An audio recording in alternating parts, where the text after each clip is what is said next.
Премиерот Христијан Мицкоски се уште не открива дали назначувањето нов министер на местото на вице-премиерот во оставка Арбен Фетаи ќе биде единствената промена во составот на владата. Тој најави дека во наредниот период ќе следуваат разговори за можни кадровски и организацијски промени, како во владината коалиција, така и во рамките на неговата партија. Одговарајќи на новинарски прашања по пуштањето во употреба на новиот затворен пливачки базен во општина Карпош, Мицкоски истакна дека во моментов е фокусиран на внатре-партиските процеси и реконструирање. Сега сум посветен на внатре-партиските поместувања, а реконструирање. Тоа од прилика планираме да го завршиме до средината на јуни, веќе втората половина на месецот да седнеме со владините партнери да разговараме како понатаму. Мислам дека ќе се добие формата во втората половина на јуни, изјави премиерот. Изјавата доаѓа ден по оставката што ја поднесе Фетаи од функцијата вице-премиер задолжен за добро владење. Фетаи преку социјалните мрежи соопшти дека својата оставка ја доставил до премиерот, наведувајќи дека во актуелните околности повеќе не постојат неопходните услови за функцијата да ја извршува со потребната ефикасност. За сега нема официјални информации кои би можел да го наследи Фетаи на функцијата, ниту дали евентуалните промени ќе опфатат и други ресори во владата. Повеќе детали се очекуваат во текот на втората половина на месецот, кога треба да завршат разговорите меѓу коалицијските партнери и да биде дефинирана идната кадровска структура на извршната власт. Во следните неколку седмици ќе бидат воспоставени 5 нови авиолинии од македонските аеродроми, најави министерот за транспорт и врски Александар Николовски. Според него, новите дестинации ќе придонесат за подобра поврзаност на државата со европските градови, како и за дополнителен развој на туризмот и економската соработка. Николовски истакна дека во период кога голем број земји и авиокомпании се соочуваат со предизвици во авионскиот сообраќај, Македонија успева да отвора нови линии и да го проширува бројот на достапни дестинации за патниците. Според најавите, авиокомпанијата Austrian Airlines ќе воспостави редовна авиолинија меѓу Виена и Охрид, што се очекува да овозможи подобра конекција кон бројни европски и светски дестинации преку австриската претстолнина. Истовремено авиокомпанијата Визер ќе започне со летови од полските градови Вроцлав и Краков кон Охрид. Според Николовски, овие линии ќе придонесат за зголемување на бројот на туристи од Полска, која во последниве години представува еден од најбрзо растечките пазари за македонскиот туризам.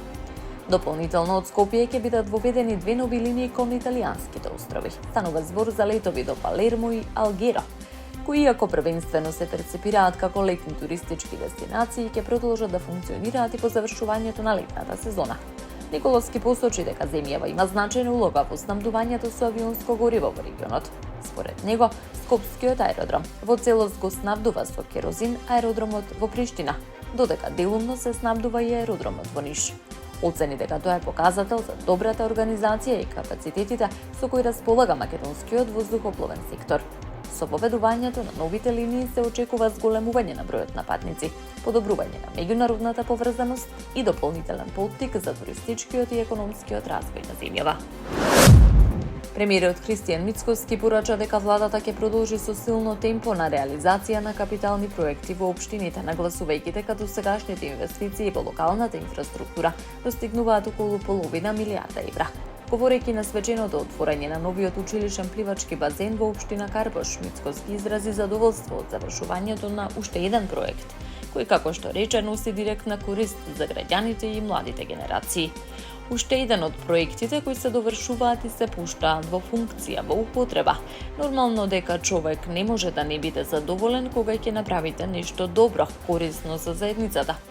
Веќе има млади луѓе кои што ќе го користат овој објект, изјави премиерот. Посочи дека очекува во наредниот период да започнат и да се реализираат уште многу слични проекти, нагласувајќи дека дадените ветувања пред граѓаните мора да бидат исполнети преку конкретни резултати на терен.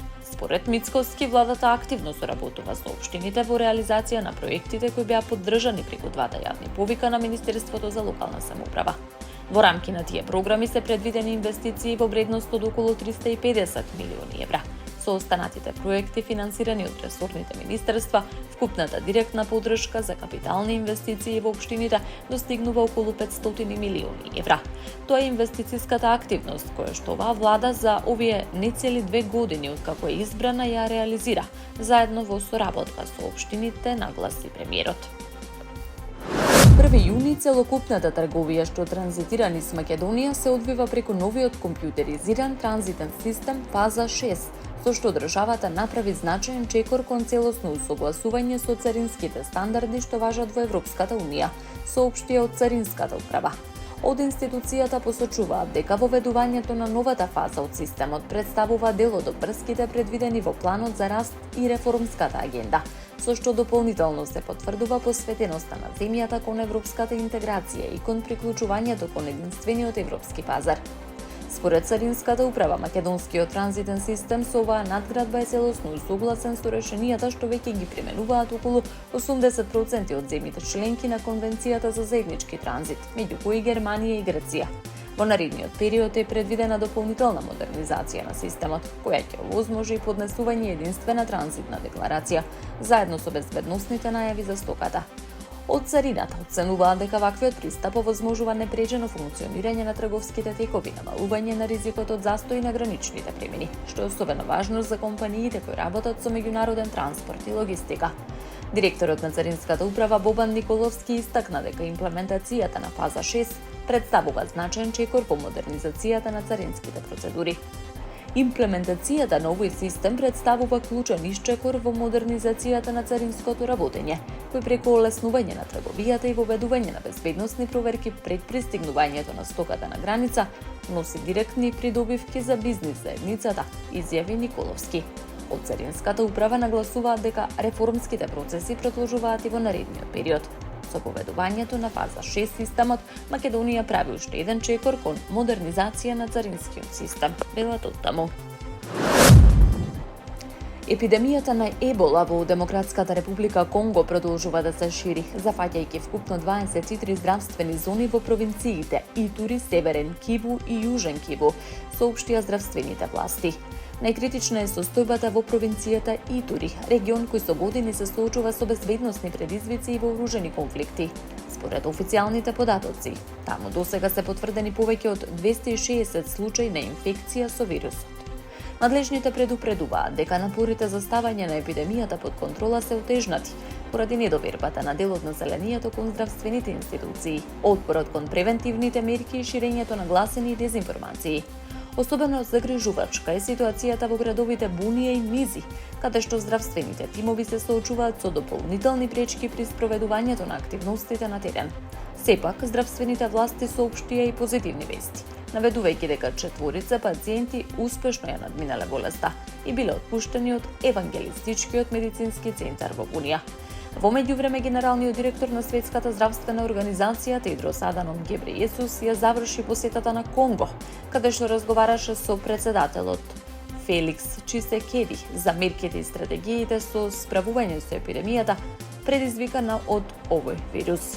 Како дел од одговорот на кризата, здравствените власти и меѓународните партнери отворија и нов центар за лекување во Бунија со капацитет од околу 60 болнички кревети. Тековната епидемија на ебола беше официјално прогласена на 15 мај. Здравствените власти продолжуваат со интензивни активности за спречување на понатамошното ширење на вирусот. Војни представници на Кина и Соединетите Американски држави минатата седмица одржава разговори посветени на воздушната и поморската безбедност во Индо-Пацифичкиот регион со цел намалување на ризикот од инциденти и подобрување на меѓусебната комуникација меѓу вооружените сили на двете земји. Според соопштението на кинеската морнарица, средбите одржани на 28 и 29 мај на Хаваи биле оценети како искрени и конструктивни. Двете страни се согласиле дека поефикасната комуникација може да помогне во избегнување на погрешни проценки, недоразбирање и потенцијални судири во чувствителните региони. Во посебно соопштение, Индо-Пацифичката команда на Соединетите Американски држави наведе дека кинеската делегација пристигнала во Хонолулу на разговори насочени кон намалување на ризикот од небезбедни и непрофесионални воени инциденти. Средбата следува по неодамнешниот самит меѓу кинескиот председател Си Џинпинг и американскиот председател Доналд Трамп во Пекинг, каде што двајцата лидери се согласија да работат на градење конструктивен однос на стратешка стабилност. Според аналитичарите, овој пристап може да помогне во воспоставување појасни правила и механизми за комуникација меѓу двете најголеми светски сили. Разговорите на Хаваи се одржаа во сенка на регионалниот безбедносен форум Шангри-Ла, диалог во Сингапур, каде американскиот министер за одбрана Пит Хексет предупреди на забрзаното воено јакнење на Кина и ги повика азијските држави да инвестираат повеќе во својата одбрана. И покрај продолженото геополитичко ривалство, последните дипломатски и воени контакти укажуваат на обиди на Пекинг и Вашингтон да воспостават поцврсти механизми за комуникација и управување со ризиците, со цел да се избегнат инциденти кои би можеле да ги нарушат односите меѓу двете глобални сили.